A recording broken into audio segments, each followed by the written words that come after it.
जी, आप लोगों तक आवाज आ रही है? हेलो।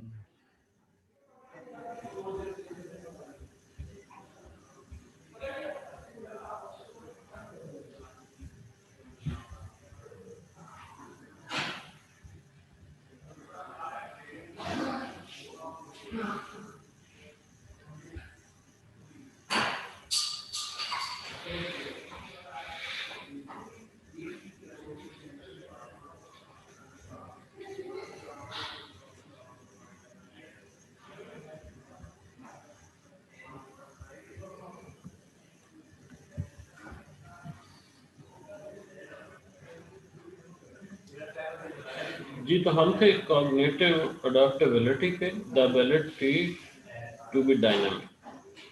कॉग्निटिव अडॉप्टेबिलिटी जो होती है डायनामिक होती है। मैंने एक चीज आपको अभी बताई, डायनामिक का मतलब होता है चेंज। चेंज का मतलब होता है कि जी उसमें फ्लेक्सिबिलिटी है, बदला जा सकता है। ठीक है चीज को, अगर वो डायनामिक नहीं है तो वो फ्लेक्सिबल नहीं है। अगर वो डायनामिक नहीं है तो वो रिजिड होगी, रिजिड है तो वो फ्लेक्सिबल नहीं होगी ऑब्वियसली, कि आप उसको चेंज नहीं कर सकते। एंड सेल्फ रेगुलेटिंग, तो वो खुद से रेगुलेट करे in one cognition given dynamics and uncertain task environment. जहाँ पे चेंज है, जहाँ पे डायनामिक है, वहाँ पे अनसर्टेन एनवायरनमेंट आएगा, अनसर्टेन टास्क ऑब्वियसली आएंगे, और वो उनको आपको देखना पड़ेगा।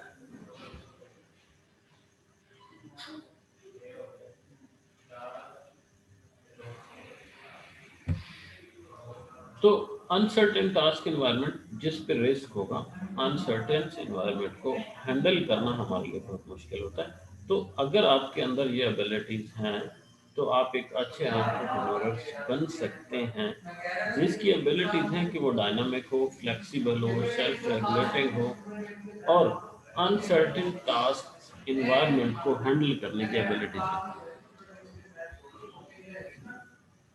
देन हमारे पास आता है Meta cognition model. Cognitive model describe the higher order cognitive process that results in the entrepreneur framing a task effectually, and thus why and how a particular strategy was included in a set of alternative responses to the decision task. इसको आप देखें, आपके पास बहुत सारी opportunities eight ए time आपको नजर आ रही हैं। अब आप क्या करते हैं, उन अपॉर्चुनिटीज को एवेलुएट करते हैं। ठीक है, जो आपको एक अच्छी अपॉर्चुनिटीज मिलती है, मतलब आपके पास बहुत सारे अल्टरनेटिव रिस्पॉन्सेज होते हैं, सेट ऑफ रिस्पॉन्सेज होते हैं। आपको डिसीजन करना होता है कि आपने किस टास्क को चूज करना है या कौन सा काम करना है। जैसे आपके पास बहुत सारी एजुकेशनल की फील्ड होती है, आप क्या करते हैं, उन फील्ड्स को इवेलुएट कर रहे थे, और जो आपको फील्ड अच्छी लग रही होती है आप फिर उस फील्ड को लेके आगे जा रहे होते हैं। ठीक है, तो आपके पास फिर उसके लिए पर्टिकुलर स्ट्रेटजी डिजाइन करते हैं कि आपने इसको किस तरह से प्रोसेस करना है, और इसको किस तरह से आपने जो डिसीजन किया है उसको जो है आपने हैंडल करना है। एक तो हमारे पास कॉग्निटिव अडॉप्टेबिलिटी है, देन मेटा कॉग्निटिव मॉडल है कि बहुत सारे मेटा भी बहुत ज़्यादा उसके अंदर चीज़ें आ रही होती हैं। आपने अपनी सोच, अपनी एबिलिटी के मुताबिक उस उसमें चीज़ों को एवेल्युएट करना होता है, और फिर जो आपको बेहतर चीज़ उसमें से अपॉर्चुनिटी लगती है आप उसको आगे लेके जाते हैं या उसको आगे प्रोसेस करते हैं। जी, यहाँ तक आपका कोई क्वेश्चन है?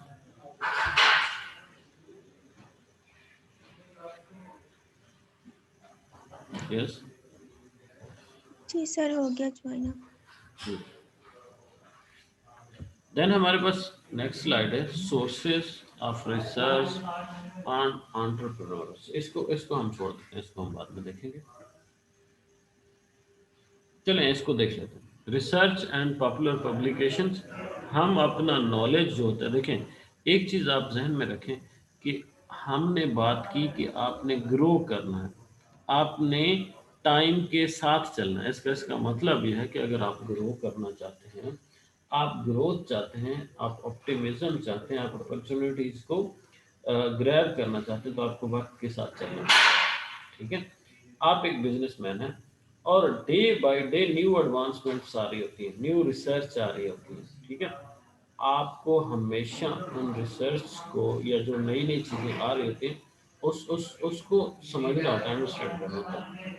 आप देखें, अगर आपने एक मोबाइल की शॉप बनाई हुई है, ठीक है, अगर आप न्यू न्यू लेटेस्ट मॉडल नहीं रखेंगे तो आप अच्छा बिजनेस नहीं कर पाएंगे। That is research and popular publication कि आपको, अगर आपकी कंपनी है, इस लेवल पे कंपनी है कि आप खुद से चीज़ें बना रहे हैं, तो आपको हमेशा रिसर्च में रहना होता है, आपको हमेशा नई नई टेक्निक्स देनी पड़ती हैं। यही आपकी यूनिकनेस है, ठीक है। तो रिसर्च एंड पॉपुलर पब्लिकेशन। फिर डायरेक्ट ऑब्जर्वेशन, ये तो है रिसर्च जो होती है कि बहुत सारे लोगों ने उसके बारे में लिखा, पढ़ा, या उससे कुछ आइडिया दिया, तो आपको ये चीज़ें मिल रही होती है, ठीक है। एक आपकी डायरेक्ट ऑब्जर्वेशन होती है, रिसर्च आप कंपनी भी करवा रही होती है, या लोग भी करके पब्लिश कर रहे होते हैं, या और कंपनीज भी करवा के पब्लिश कर रही होती है, ठीक है। वहां से भी आपको चीज़ें मिल सकती हैं, आपको आइडियाज मिल सकते हैं। फिर आपकी भी तो कोई ऑब्जर्वेशन है ना, डायरेक्ट ऑब्जर्वेशन जिसको बोलते हैं, ठीक है। एक एक चीज है कि एक दीन तो है, मतलब कुरान भी है, अल्लाह भी है, नबी भी है, सब कुछ है। फिर अल्लाह ने इंसान को जहन भी दिया, वो खुद भी तो सोच सकता है ना कि यार आखिर हमें भी किसी ने बनाया, ठीक है। कोई ऐसा मालिक तो है जिसने पूरी दुनिया बना दी, हमारे बस में तो कोई चीज़ बनाना नहीं है, हमारे कंट्रोल में नहीं है। इवन हम तो अपनी मौत को ही नहीं रोक सकते, हम इतने बेबस हैं। आखिर कोई ऐसा खुदा है जिसने पूरी कायनात को बना दिया, या हमारी जिंदगी भी जिसके कंट्रोल में है, ठीक है।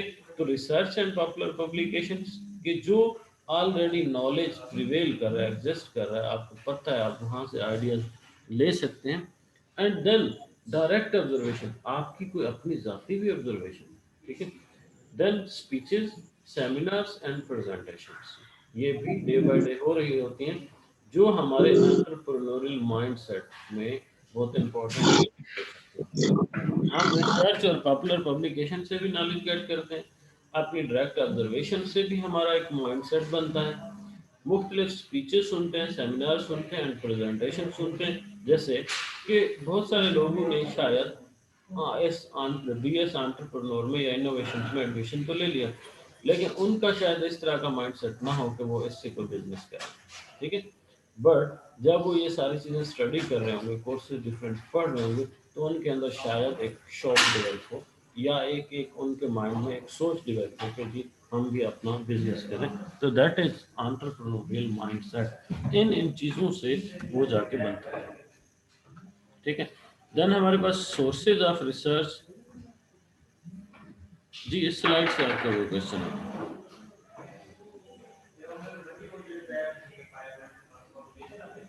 हेलो,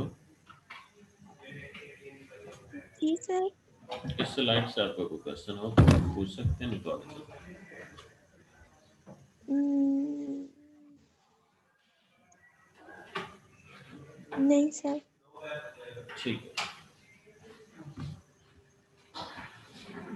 देन हमारे पास sources of research on entrepreneur के, एंटरप्रेन्योर्स के ऊपर जो रिसर्च होती है उसके सोर्सेज, पब्लिकेशंस, मुख्तलिफ टेक्निकल एंड प्रोफेशनल जर्नल्स के अंदर पब्लिकेशंस होती हैं, वहाँ से आप नॉलेज ले सकते हैं। टेक्स्ट बुक्स हैं आपके पास, ठीक है, ऑन एंटरप्रेन्योरशिप, वहाँ से आप नॉलेज गेट कर सकते हैं। बुक अबाउट एंटरप्रेन्योरशिप, ठीक है, आर्टिकल्स लिखे होते हैं, ठीक है। बायोग्राफीज एंड ऑटोग्राफीज हैं आपके पास, ऑटोबायोग्राफीज हैं, उनसे आप ले सकते हैं, ठीक है। फिर कंबोडियम्स हैं, उनसे आप नॉलेज गेट कर सकते हैं। न्यूज़ पीरियडिकल्स, हमारे पास ये जो रिसाले वगैरह छपते हैं उनसे। वेंचर्स आते हैं, फिर बिजनेसेस के ऊपर मुख्तलिफ रिसाले आते हैं, न्यूज़ लेटर आते हैं, इवन कंपनीज छापती हैं और उसके बारे अपनी कंपनीज और प्रोडक्ट्स के बारे में इंफॉर्मेशन देते हैं। प्रोसीडिंग ऑफ कॉन्फ्रेंसेस, मुख्तलिफ कॉन्फ्रेंसेस होती हैं, उनके पेपर्स छपते हैं, कॉन्फ्रेंस, उनसे आप इंटरनेट से भी आप ले सकते हैं। Direct observation of practising entrepreneurs, interview कर सकते हैं, सर्वे, केस स्टडीज, इनसे हम ये जो हमने पीछे देखा कि पब्लिकेशंस फिर हमारे पास डायरेक्ट ऑब्जर्वेशन हैं, और उनके अंदर फर्दर उसने बताया हो कि आप किस किस तरह से इंफॉर्मेशन गेट कर सकते हैं, इंटरव्यू, सर्वे, केस स्टडीज, ये सारी चीज़ें कर सकते हैं। इसके अलावा हमारे पास स्पीचेस, सेमिनार्स, प्रेजेंटेशन जो एंटरप्रेन्योर्स के ऊपर हो रहे थे, एंटरप्रेन्योरशिप के ऊपर, वहाँ से आप ये सारी इंफॉर्मेशन गेट कर सकते हैं। ये तो प्रीवियस स्लाइड से लिंक था, ठीक है। देन हमारे पास आ जाता है characteristics of the entrepreneurial mindset, उसकी करेक्टरिस्टिक्स क्या है। तो ये हमारे पास उनकी क्या है, करेक्टरिस्टिक्स है। डिटर्मिनेशन, कि उनके अंदर जो करेक्टरिस्टिक्स हैं कि वो डिटर्मिनेशन होती है, परजवरियंस होता है उनके अंदर, एक एक के जी उनको लग रहा होता है कि इसमें सक्सेस होने के मिनिमम चांसेस हैं या नो चांसेस हैं, लेकिन फिर भी वो डटे होते हैं उस चीज़ को करने के लिए। ड्राइव टू अचीव होते हैं। अपॉर्चुनिटी ओरिएंटेशन होती है, अपॉर्चुनिटीज को गेट करना। ड्राइव टू अचीव है कि उनमें एक एक सोच बिल्ट हुई होती है, एक बर्निंग डिजायर बिल्ट हुई होती है किस चीज़ को अचीव करने के लिए, नहीं हम इसको अचीव करेंगे। इनिशिएटिव, उनमें एक एक सोच बिल्ड करती है इनिशिएटिव लेने के लिए। जैसे क्लास में होता है कि जी इस क्वेश्चन का आंसर कौन देगा, तो गलत या सही कोई ना कोई अपना हैंड रेज करता है कि जी मैं बताऊंगा। बेशक वो गलत बता रहा होता है, लेकिन उसने एक इनिशिएट किया। अगर हम कहते हैं कि जी कोई काम करना है, तो सोशल वेलफेयर का काम करना है या कोई भी काम करना है, तो कौन जो है ना एज ए वॉलेंटियर काम करेगा, ठीक है। तो कोई ना कोई कहता है जी मैं करूँगा, तो वो उसने एक इनिशिएट किया, उसने स्टार्ट किया, और फिर लोग उसी के आगे जाते हैं। तो एंटरप्रेन्योर्स जो होते हैं वो स्टार्ट टेक कर देते हैं, वो स्टार्ट लेते हैं एंड रिस्पॉन्सिबिलिटी, और वो जिम्मेदारी से चीज़ों को करते हैं, ठीक है। जैसे हमने कहा कि डिटर्मिनेशन का मतलब ये है कंसिस्टेंसी। कंसिस्टेंसी आप में तब होती है जब आप में जिम्मेदारी, ठीक है। परसिस्टेंट के प्रॉब्लम सॉल्विंग, वो इस बात पे डटे होते हैं कि वो प्रॉब्लम्स के सॉल्यूशन देंगे, ठीक है। सीकिंग फीडबैक, फिर उस चीज़ों का फीडबैक भी लेते हैं। मतलब अगर आप उन्होंने कोई काम किया, अच्छे जो एंटरप्रेन्योर्स होते हैं जिनका ये माइंड सेट होता है, वो ऑब्वियसली कोई काम करते फिर उसका फीडबैक भी लेते हैं, क्या ये काम सही तरीके से हुआ या नहीं हुआ, या फिर उसको बेहतर करने की भी कोशिश करते हैं। Then internal locus of control, उनके खुद पे कंट्रोल भी होता है। जब आप आपके अंदर खुद एतमादी होती है, आपके अंदर कॉन्फिडेंट होता है, तो इसी को हम इंटरनल लोकस ऑफ कंट्रोल बोलते हैं, कि आपका अपने ऊपर एतमाद है, आपका अपने ऊपर कंट्रोल है, ठीक है। तो ये सारी चीज़ें के अल्लामा इकबाल ने भी कहा कि बेहतर इंसान वो है जो खुद पे कंट्रोल रखता है। बहुत सारी चीज़ें हमारे अपने कंट्रोल में नहीं होती। हम मतलब अगर हम डिसिप्लिन नहीं है तो हमारा अपने ऊपर कंट्रोल नहीं, ठीक है। अगर हम छोटी सी बात पे हाइपर हो जाते हैं तो हमारा अपने ऊपर कंट्रोल नहीं, ठीक है। अगर हम छोटी छोटी बातें इधर से सुनी उधर कर दी तो हमारा अपने ऊपर कंट्रोल नहीं, ठीक है। तो ये सारी चीज़ें एंटरप्रेन्योर्स के अंदर नहीं होती, उनका अपने आप पे कंट्रोल होता है। क्यों? कि बहुत सारी आपको डायनामिक सिचुएशंस मिलते हैं, मुश्किल सिचुएशंस मिलते हैं, बहुत सारे आपको फेलियर्स मिलते हैं, बहुत सारे आपको रिस्क मिलते हैं। अगर आपका आप पे कंट्रोल नहीं है तो आप उन रिस्क को, उन चीज़ों को हैंडल नहीं कर पाते, टैकल नहीं कर पाते, फिर आपके लिए मुश्किल होती है। तो इम्पोर्टेंट चीज़ आपका अपने पे कंट्रोल है, ठीक है। देन टॉलरेंस फॉर एम्बिग्यूटी, कि आपके अंदर टॉलरेंस, पेशेंस नहीं है। एम्बिग्यूटी का मतलब है कि कोई ऐसी चीज़ जो एम्बिगुअस है, आपको समझ नहीं आ रही, ठीक है। तो आप ये नहीं है कि जी उस पर हाइपर हो जाते हैं। मतलब कि समटाइम ऐसा होता है कि कंपनी के अंदर आग लगी है किसी केबल के अंदर या किसी रूम के अंदर, तो एक आपको समझ नहीं आ रही कि इसको कैसे बनाना। तो ये नहीं है कि जी आप बहुत जज्बाती हो जाएं, लोगों को गालियाँ देना शुरू कर दें कि जी आप ये करें वो करें, ये क्यों नहीं करें, क्यों करें। ऐसी सिचुएशंस के अंदर जहाँ एम्बिग्युइटी पाई जाए, जहाँ पे आपको समझ ना आ रही हो कि हमने क्या करना है, तो आपको टॉलरेंस होना चाहिए आपके अंदर। आपके अंदर मतलब कि एक तहम्मुल होना चाहिए, तो फिर ही आप उस सिचुएशन को हैंडल कर सकेंगे। अगर आपके अंदर पेशेंस नहीं है, आप तो आप उसमें आपको प्रॉब्लम होता है। जैसे कि अगर हम ड्राइविंग में देखते हैं, तो जैसे फीमेल कोई ड्राइविंग कर रही होती है, आगे कोई चीज़ आ जाती है, तो उसमें एम्बिग्यूटी में टॉलरेंस नहीं होता, तो वो मोस्टली चांसेस होते हैं 90% कि वो गाड़ी लग जाती है, ठीक है। लेकिन अगर आप मेल को देखें तो वो ऐसी सिचुएशन में उनका अपने सेंसेस पे कंट्रोल होता है, वो सिचुएशन को टैकल कर लेते हैं, संभाल लेते हैं, ठीक है। तो that is tolerance for ambiguity. Then calculated risk taking, कि रिस्क तो लेते हैं एंटरप्रेन्योर्स, लेकिन कैलकुलेटेड लेते हैं, रिस्क को कैलकुलेट करते हैं। अगर वो अच्छे एंटरप्रेन्योर्स नहीं है तो वो रिस्क को कैलकुलेट नहीं करते, वो एम रिस्क ले लेते हैं बगैर सोचे समझे, बगैर कैलकुलेटेड रिस्क लेते हैं, तो वो अच्छे एंटरप्रेन्योर नहीं होते। सक्सेसफुल और अच्छे एंटरप्रेन्योर्स की निशानी है कि वो कैलकुलेटेड रिस्क लें, ठीक है। देन हमारे पास क्रिएटिविटी एंड इनोवेटिवनेस, उनमें क्रिएटिविटी होती है, इनोवेशन होती है, ठीक है, कि वो क्रिएटिव होते हैं, न्यू न्यू चीज़ें लाते हैं। यही चेंज है ना, आपने चेंज के साथ चलना है, आपने ग्रो करना है, आपने ऑप्टिमिस्टिक होकर रहना, तो क्रिएटिविटी एंड इनोवेशन ये ज़रूरी है ग्रो करने के लिए। और ये आपको एनवायरनमेंट के साथ लेके चलती है, ठीक है।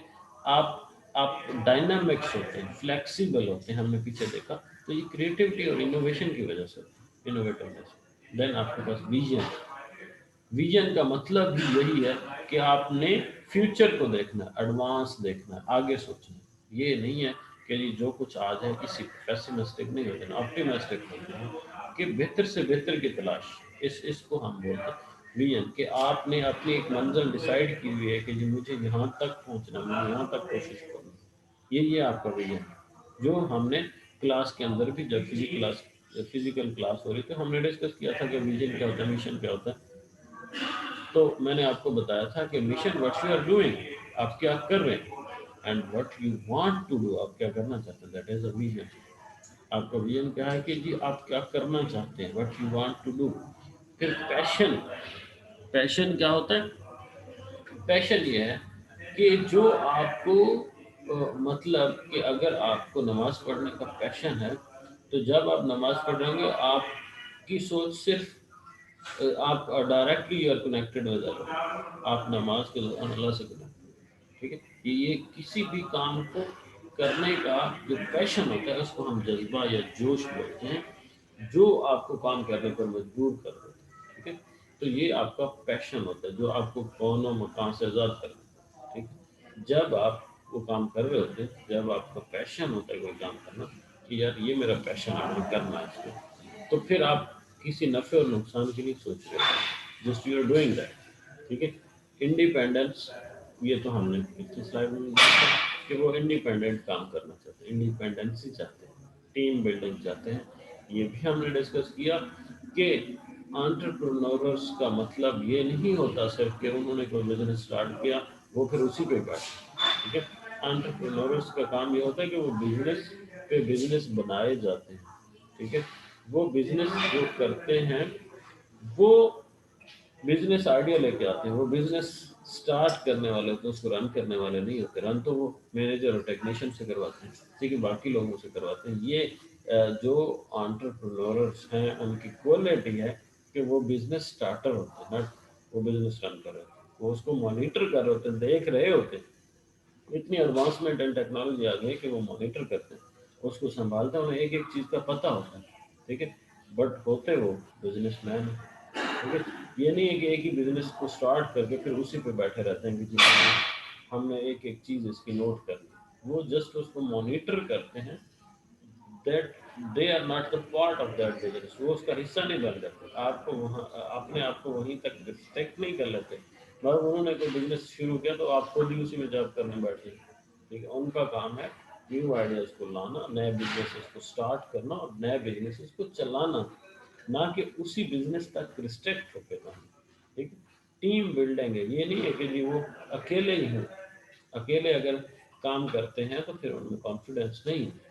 टीम बिल्डिंग करें और टीम को साथ चलाएं, सिर्फ टीम बिल्ड नहीं करना, तो उस टीम को चलाना होता है, ठीक है। जितने ज़्यादा से ज़्यादा लोग आप अपने साथ मिलाते जाएंगे और उनको आप चलाना जानते होंगे, मतलब कोई अच्छा परफॉर्म करे तो उसको साथ लेके चलें, कोई चीटिंग करे तो उसको निकाल दें, तो ये सारी चीज़ें उनके अंदर कैपेबिलिटीज होती हैं, तो वो एक अच्छे एंटरप्रेन्योर हो सकते हैं, उनका एक अच्छा माइंड सेट होता है।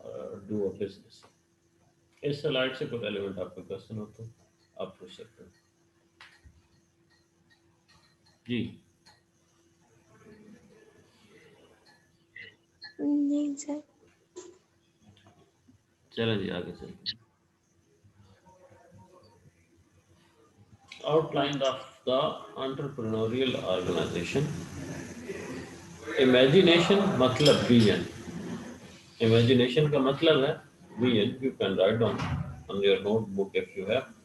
इमेजिनेशन का मतलब होता है विजन। हमने सोचना है, हमने आगे बढ़ना है, ठीक है, हमने इमेजिन करना है और हमने सोचना है कि हमें ये बिजनेस करना है, ये बिजनेस करना है, इसको इस तरह से चलाना है, इसको इस तरह से चलाना है। और फिर वो इमेजिनेशंस जो होती है, सोच जो होती है, वो फ्लेक्सिबल होती है। अब अगर हम सोच की या इमेजिनेशन की बात करें तो हम हमारी सोच इतनी फ्लेक्सिबल होती है कि हम कुछ भी सोच सकते हैं, अच्छा बुरा, ठीक है, कुछ भी सोच सकते हैं। मतलब हम एट दिस स्टेज हम सोच सकते हैं कि जी हम पाकिस्तान के सदर बन जाएंगे। सोच पे, वो कहते हैं सोच पे तो कोई पाबंदी नहीं होती ना, सोच होती फ्लेक्सिबल है, इमेजिनेशन होती फ्लेक्सिबल, ठीक है।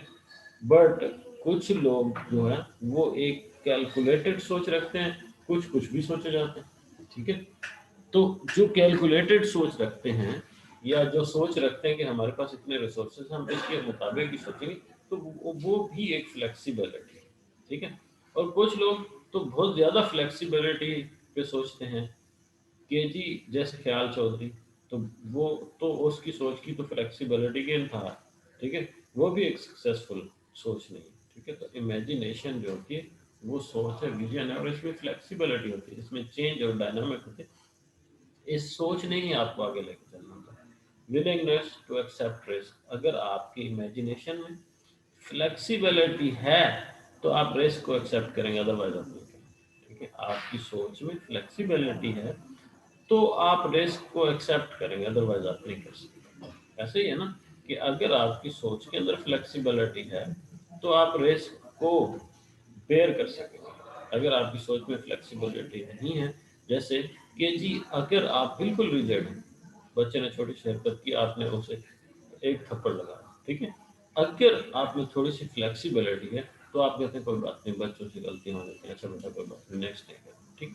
तो दैट इज ऑफ फ्लेक्सिबिलिटी। और आप जब भी आप सक्सेस चाहते हैं, आपको पेशेंस चाहिए, टॉलरेंस चाहिए, ठीक है, आपकी ग्रोथ चाहिए, आपकी सोच में फ्लेक्सिबिलिटी चाहिए।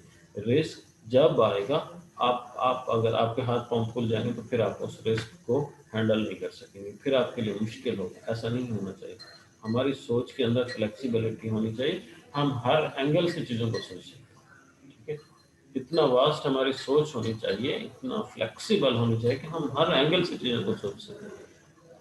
तो फिर हम रिस्क को अच्छे तरीके से कैलकुलेट कर सकते हैं और उसमें सक्सेस हो सकते हैं, अदरवाइज हम नहीं हो सकते। जी आपका कोई क्वेश्चन है? सर सर यहाँ फ्लेक्सिबिलिटी इमेजिनेशन जो है मीन्स हम इसको इस वे में लेंगे कि अगर ये ना हुआ तो इसके इन्वर्स ये तो हो सकता है, जी अगर ऐसा नहीं हो सकता तो यूं हो जाएगा, अगर इसने थोड़ा सा ये गलत कर दिया तो नेक्स्ट टाइम ये बेटर कर लेगा। सर इस फॉर्म में हम इमेजिनेशंस के साथ फ्लेक्सिबिलिटी को यूज करते हैं। जी, वो कहता है कि जी आपकी जो इमेजिनेशन है उसको फ्लेक्सिबल होना चाहिए, तो फिर आप रिस्क को अडॉप्ट कर सकेंगे। अगर आप सोच में बिल्कुल रिजिड होंगे ना, फिर आप रिस्क को अडॉप्ट नहीं कर सकते, फिर आपके लिए मुश्किल होगा। इसका मतलब ये है कि अगर आपने सोच लिया कि जी मैंने एफएससी करनी है अच्छे नंबर से, और फिर मैंने एमबीबीएस करना है, अगर आपकी सोच फ्लेक्सिबल है तो आप रिस्क ले सकते हैं। किस तरह से रिस्क लेंगे कि जी आपने एफएससी की, आपके अच्छे नंबर नहीं है, ठीक है, या बहुत अच्छे नंबर आए, फिर आपने एमडी कैट दिया, आप टेस्ट में अच्छे नंबर नहीं ले सके, आपका एडमिशन नहीं हुआ, तो आपने कहा अच्छा ठीक है कोई बात नहीं, ऐसा भी होता है, हम कोई और चीज़ कर लेते हैं। मतलब आपने बीबीए स्टार्ट कर दिया या बीएस स्टार्ट कर दिया या कोई और डिग्री स्टार्ट कर दी। अगर आप अपनी सोच में रिजिड हैं तो आप फिर क्या करेंगे, नहीं जी मैंने दोबारा रिपीट करना, आप रिपीट कर लेंगे उसमें, ठीक है। आप फिर रिजिड हैं तो आप रिपीट करेंगे, आप नहीं कर पाते तो फिर आप किसी बिल्डिंग पे चढ़ेंगे, वहां से कूद जाएंगे, जी बस मैंने तो यही करना था, नहीं हुआ तो ओके जी, सी ऑफ दिस वर्ड। ठीक है, तो जी एंटरप्रेन्योरियल्स के अंदर जो रिजिडिटी है ये नहीं होनी चाहिए, उनके साथ फ्लेक्सिबल होना चाहिए। क्यों? कि उन्होंने चेंज को ऑब्जॉर्व करना है। चेंज एनवायरनमेंट जो हमारा है वो फ्रीक्वेंटली चेंज हो रहा है, बहुत तेजी से तब्दीली आ रही है। अगर आपके अंदर, आपकी इमेजिनेशन के अंदर फ्लेक्सिबिलिटी है तो आप चेंज को अडॉप्ट कर सकेंगे। और आप उन जो रिस्क हैं, चेंज के साथ हमारे पास रिस्क कहाँ से आते हैं? Due to change. बहुत ज़्यादा चेंज है, उसकी वजह से हमारे पास रिस्क आ रहे हैं। तो उस रिस्क को लेने के लिए आपकी इमेजिनेशन के अंदर फ्लेक्सिबिलिटी का होना लाजमी है। जी। जी ठीक है सर। देन हमारे पास characteristics often attributed to entrepreneurs. जो हमारे एंटरप्रेन्योर्स होते हैं उनमें जो करेक्टरिस्टिक्स हैं, अब एक बहुत लंबी लिस्ट आपके सामने शो हो रही है। ठीक है, तो अगर आप एंटरप्रेन्योर्स बनना चाहते हैं तो आपके अंदर भी ये करेक्टरिस्टिक्स होनी चाहिए। कॉन्फिडेंस होना चाहिए। ठीक है, ये हम डिस्कस कर चुके हैं। परसेवेयरनेस होनी चाहिए, ये भी हम डिस्कस कर चुके हैं। डिटर्मिनेशन होनी चाहिए। फिर एनर्जी, देन इंटेलिजेंस होना चाहिए उनके अंदर। ठीक है, रिसोर्सफुलनेस होनी चाहिए। Ability to take calculated risk हम देख चुके हैं। डायनामिज्म, लीडरशिप, मतलब उनके अंदर डायनामिक क्वालिटीज होनी चाहिए। ठीक है, और डायनामिक क्वालिटीज अगर हैं आपके अंदर तो आप लीडरशिप कर सकते हैं। ठीक है, ऑप्टिमिज्म, ये भी हम देख चुके हैं। नीड टू अचीव, ये भी हम डिस्कस कर चुके हैं कि एंटरप्रेन्योर्स के अंदर एक नीड पाई जाती है, थर्स्ट पाई जाती है चीज़ों को अचीव करने की। ठीक है, उनके अंदर एक एक जज्बा, जोश पाया जाता है कि हमने चीज़ों को अचीव करना। वर्सटैलिटी पाई जाती है, वर्सटाइल होता है। ठीक है, मतलब कि डिफरेंट सोच के मालिक होते हैं, डायनामिक होते हैं। ठीक है, वर्सटाइल, हर हालात में फिट आ जाते हैं, हर सिचुएशन में फिट आ जाते हैं। नॉलेज ऑफ प्रोडक्ट, चीज़ों के बारे में नॉलेज रखते हैं, मार्केट के बारे में नॉलेज रखते हैं, मशीनरी टेक्नोलॉजी के बारे में अवेयर होते हैं। असल चीज़ यही है कि प्रोडक्ट्स हैं, मार्केट्स हैं, मशीनरी है, टेक्नोलॉजी है, इन सारी चीज़ों के बारे में नॉलेज है आपको। बहुत सारे ऐसे लोग होते हैं उनकी अपनी गाड़ियाँ नहीं होती, बट उनको गाड़ियों के बारे में बहुत अच्छा नॉलेज होता है। ठीक है, तो ये सारी चीज़ें हमारे वर्सटैलिटी में आती हैं। ठीक है, क्रिएटिविटी, उनके अंदर क्रिएटिविटी होती है। एबिलिटी टू इन्फ्लुएंस अदर, दूसरों को इन्फ्लुएंस करने की एबिलिटी रखते हैं। अगर वो कॉन्फिडेंट हैं, उनके अंदर एनर्जी है। ठीक है, कैलकुलेटेड रिस्क लेते हैं, लीडरशिप की क्वालिटी है। ठीक है, तो इम्पोर्टेंट चीज़ है कि उनके अंदर लीडरशिप की क्वालिटी है तो वो दूसरों को इन्फ्लुएंस करने की सलाहियत रखते हैं। अगर उनके अंदर लीडरशिप क्वालिटी नहीं है तो वो दूसरों को इन्फ्लुएंस नहीं कर सकते। अच्छा लीडर भी वही होता है जो इन्फ्लुएंसर होता है, अच्छा इन्फ्लुएंसर। ठीक है, then ability to get along well with people, इसका मतलब ये है कि वो इंडिविजुअली भी अच्छा काम कर सकते हैं और टीम के साथ। ठीक है, लोगों के साथ भी अच्छे तरीके से चल सकते हैं, और अगर अकेले हैं तो भी इनिशिएटिव लेते हैं, इनिशिएटिव नए नए इनिशिएटिव लेते हैं, नए नए काम करते हैं। उनके अंदर फ्लेक्सिबिलिटी है, ये भी हमने अच्छे तरीके से डिस्कस किया कि वो फ्लेक्सिबल हैं तो वो चेंज को अडॉप्ट करेंगे। इंटेलिजेंस, उनके अंदर इंटेलिजेंस भी पाई जाती है, इंटेलिजेंट है। ओरिएंटेशन टू क्लियर गोल, अच्छा उनके अंदर सलाहियत भी है कि वो लोगों को बता सकते हैं, चीज़ों को क्लियर कर सकते हैं। ठीक है, वो अपने आप को मनवा सकते हैं लोगों के सामने। ठीक है, वो एज ए लीडर उन्होंने काम करना है तो वो बता भी सकते हैं कि देखिए इसमें बेनिफिट है, इसमें नुकसान है, तो लोग उस वजह से इन्फ्लुएंस होंगे। उनके अंदर प्रेजेंटेशन की सलाहियत है। पॉजिटिव रिस्पॉन्स टू चैलेंजेस, जब चैलेंजेस आते हैं उनका रिस्पॉन्स पॉजिटिव होता है, ये नहीं है कि वो चैलेंजेस के आगे घबरा जाते हैं। ठीक है, वो ऐसा नहीं है कि चैलेंजेस के आगे घबरा जाते हैं। ठीक है, उनके अंदर positive response to challenges. Independence है। ठीक है, कि वो इंडिपेंडेंटली काम कर सकते हैं, उनके वो इंडिपेंडेंसी चाहते हैं, वो चाहते हैं कि हम इंडिपेंडेंट हों, हम आज़ाद हों, किसी के अंडर ना हो। ठीक है, responsiveness to suggestion and criticism, उनके अंदर रिस्पॉन्सिवनेस है, जिम्मेदारी से वो चीज़ों को सजेस्ट भी करते हैं और क्रिटिसिज्म भी करते हैं। जिम्मेदारी से क्रिटिसिज्म मतलब ये नहीं है कि जी आप अपनी जगह पे रख के सोचते हैं। अगर क्रिटिसिज्म कर रहे होते हैं, किसी पे तनकीद कर रहे होते हैं, तो वो तनकीद भी फ़ायदे के लिए होती है, नुकसान के लिए नहीं होती। अगर आप लोगों को नुकसान के लिए तनकीद कर रहे हैं तो वो अच्छी तनकीद नहीं है। ठीक है, रिस्पॉन्सिवनेस से तनकीद कर रहे हैं, आप सजेस्ट कर रहे हैं तो जिम्मेदारी के साथ कोई चीज़ सजेशन दे रहे हैं कि यार ऐसा कर लो, ये भी एक जिम्मेदारी के साथ। ठीक है, फिर टाइम कॉम्पिटेंसी के वक्त के साथ साथ अपने आप को इम्प्रूव करते हैं। ठीक है, ये नहीं है कि जी अगर वो वक्त के साथ साथ इम्प्रूव करते हैं तो ऑप्टिमिस्टिक है।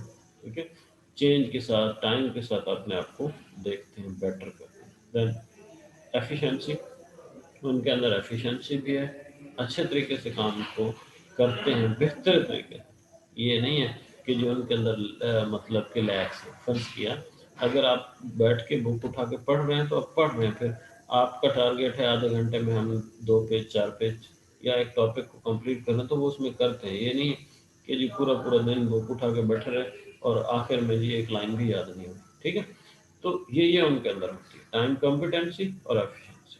ठीक है, एफिशिएंसी तब आएगी जब आप टाइमली कॉम्पिटेंट, टाइम कॉम्पिटेंसी आपके अंदर होगी तो आपके अंदर एफिशिएंसी। ठीक है, आप टाइमली चीज को करेंगे तो एफिशिएंसी है। Ability to make decisions quickly, बहुत तेजी से फैसले करते हैं। ठीक है, ये नहीं है कि सोच में पड़े रहते हैं पड़े रहते हैं पड़े रहते हैं, तो वो इंटेलिजेंट नहीं हो सकते। अगर सोच में पड़े रहते हैं, उनमें कॉन्फिडेंस नहीं है, वो कहीं घबरा रहे हैं, उनके अंदर वो एनर्जी नहीं है, वो डायनेमिज्म लीडरशिप नहीं है, ऑप्टिमिज्म नहीं है। अगर वो टाइम लेते हैं तो ability to make decision quickly, वो सोच समझ के तेजी से फैसले करते हैं। ठीक है, ये नहीं कि सोच में पड़े रहते हैं। रिस्पॉन्सिबिलिटी, जिम्मेदारी से। फोरसाइट, कि वो फ्यूचर की सोच रखते हैं जिसको हम विजन बोलते हैं। फिर उनके अंदर एक्यूरेसी है, थ्रोनेस है। ठीक है, कि वो एक्यूरेसी का मतलब होता है कि मुसलसल आप चीज़ों को सही तरीके से कर रहे हैं। कॉम्पिटेंसी है आपके अंदर, कोऑपरेटिवनेस है, लोगों के साथ कोऑपरेट करते हैं बेहतर तरीके से। ये नहीं है कि जी लोगों के साथ नहीं चलते। अगर कोऑपरेटिवनेस नहीं है तो आप अच्छी टीम बिल्ड नहीं कर पाते, आपके अंदर टीम बिल्डिंग की सलाहियत नहीं है। प्रॉफिट ओरिएंटेशन है। ठीक है, तो उनमें प्रॉफिट ओरिएंटेशन होती है। ये तो ऑब्वियसली जो एंटरप्रेन्योर्स होते हैं वो आपकी अपनी वेल्थ मैक्सिमाइजेशन के लिए काम कर रहे होते हैं। ये तो उनकी क्वालिटी होती है। ठीक है, वेल्थ मैक्सिमाइजेशन। और वो प्रॉफिट ओरिएंटेड होते हैं, वो चाहते हैं कि जी हम प्रॉफिट कमाएं। Ability to learn from mistakes, ये भी हम पीछे देख चुके हैं कि गलतियों से सीखते हैं, ना कि गलतियों पे वो परेशान हो जाते हैं। ठीक है, सेंस ऑफ पावर, उनके अंदर पावर, सेंस ऑफ पावर होती है। इसी तरह से वो कॉन्फिडेंट के साथ एक टीम को चला सकते हैं। ठीक है, प्लेजेंट पर्सनैलिटी, खुश रहने वाले होते हैं, परेशान नहीं होते। ईगोटिज्म, ठीक है, वो ऐसे नहीं होते कि जी अनाप्रस्त, अनाप्रस्त नहीं होते। करेज होता है, हौसला होता है उनके अंदर। इमेजिनेशन होती है, ये भी हम डिस्कस कर सकते हैं, सोच होती है। परसेप्टिवनेस होती है, चीज़ों को परसीव करते हैं। उनकी जजमेंट बहुत अच्छी होती है, ये भी हम देख चुके हैं। टॉलरेशन ऑफ एम्बिग्युइटी, ये भी हम देख चुके हैं। अग्रेसिवनेस का मतलब ये है कि वो गुस्से वाले नहीं होते। अग्रेसिव का मतलब होता है कि वो काम को जोश जज्बे से करते हैं। करेज जिसको हम बोलते हैं कि वो उनमें एफिशिएंसी अच्छी पाई जाती है। अग्रेसिवली पार्टिसिपेट कर रहे होते हैं, मतलब जज्बे जोश से जंग लड़ रहे होते हैं। कोई एफर्ट करे तो वो जोश से, एग्रेसिव से कर रहे हैं। कैपेसिटी फॉर एंजॉयमेंट, वो काम करते हुए या चीज़ें करते हुए एंजॉयमेंट भी करते हैं, मतलब कि उन वो चीज़ों को लाइट लेके करते हैं, वो स्ट्रेस नहीं लेते। कैपेसिटी फॉर एंजॉयमेंट के वो स्ट्रेस नहीं लेते, वो रिस्क लेना, इस तरह के फन करना उनके लिए एक एंजॉयमेंट होता है। एफिकेसी, ठीक है, कि उनके अंदर एक एफिकेसी पाई जाती है, एक सोच पाई जाती है, एक कॉग्निशन पाई जाती है, उस सोच के मुताबिक वो चीज़ों को कर रहे हैं। कमिटमेंट, कमिटेड होते हैं, ये भी हम पीछे देखते हैं। Ability to trust workers, workers पे वो ट्रस्ट करते हैं। अगर वो ट्रस्ट करेंगे तो वो बिजनेस पे बिजनेस बनाते जाएंगे ना। अगर वो ट्रस्ट नहीं करते लोगों पे तो वो खुद उस बिजनेस का, एक ही बिजनेस का हिस्सा बन के बैठे रहेंगे। ठीक है, जब तक आप लोगों पे ट्रस्ट नहीं करते तो आप अच्छी टीम बिल्डिंग नहीं कर पाते और आप बिजनेस पे बिजनेस नहीं चला पाते। ठीक है, आपको ट्रस्ट करना पड़ता है। लैब्स हर जगह पे होते हैं, देखें आपने कोई बिजनेस स्टार्ट किया, उसके अंदर लैब्स तो होंगे, कुछ ना कुछ तो लोग उसमें से चोरी भी करेंगे, कुछ आपको चक्कर देने की भी कोशिश करेंगे, ले ये तो होती हैं सर चीज़ें। बट बहरहाल इसके अलावा भी आपको ट्रस्ट करना पड़ता है। सेंसिटिविटी टू अदर्स, दूसरों का ख्याल रखने वाले होते हैं। ऑनेस्टी, इंटेग्रिटी, ऑनेस्ट होते हैं, उनके अंदर सालमियत पाई जाती है, डटे रहते हैं। मेच्योरिटी और बैलेंस, ये सारी एक बहुत लंबी लिस्ट है आपके सामने 42 की, और इसके अलावा भी बहुत सारी करेक्टरिस्टिक्स हो सकती हैं, ये जनरल हैं, ठीक है, जो आपको पता होनी चाहिए, ठीक है, कि अगर आपके अंदर किसी चीज़ की लैकिंग है इन करेक्टरिस्टिक्स में से, तो आप कोशिश करें कि अपने अंदर वो लाने की कोशिश करें, ताकि आप एक अच्छे एंटरप्रेन्योर बन सकें। जी, आपका कोई क्वेश्चन हो?